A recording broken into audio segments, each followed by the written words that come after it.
अस्सलामुअलैकुम फ्रेंड्स, उम्मीद करते हैं आप सब खैरियत से होंगे, हमारी वीडियोस को एंजॉय कर रहे होंगे।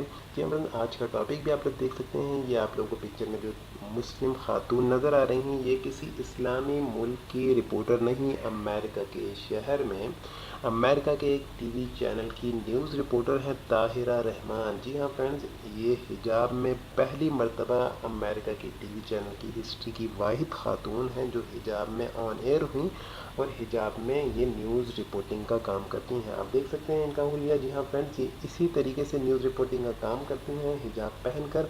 जी हाँ फ्रेंड्स, पहली मुस्लिम खातून हैं ये जो अमेरिका के चैनल WHBF टीवी चैनल है जिसमें न्यूज़ रिपोर्टिंग का काम करती हैं।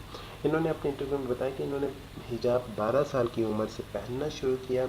इनकी वालदा और कुछ और मुस्लिम खातून भी ये लिबास पहनती हैं और कहती थी मुझे लिबास बहुत पसंद है, जिस वजह से इन्होंने इस लिबास को पसंद किया। और इनके अच्छे अखलाक की वजह से और इनके आला काम की वजह से ये लिबास और ये इनका हिजाब जो है इनके आड़े नहीं आया और इन्होंने कहती मेरा ये ख्वाब था कि मैं हिजाब पहन कर ही न्यूज़ कास्टिंग करूं। तो आप देख सकते हैं इनको कि हिजाब में न्यूज़ कास्टिंग करते हुए। तो आखिर में मैं ये कहना चाहूँगा कि इरादे जिनके पुख्ता हों, यकीन जिनका खुदा पे हो, तला तमखीज़ मौजूद से वो घबराते नहीं हैं। आज की हमारी वीडियो भी पसंद आई होगी। Thanks for watching. अल्लाह हाफिज़।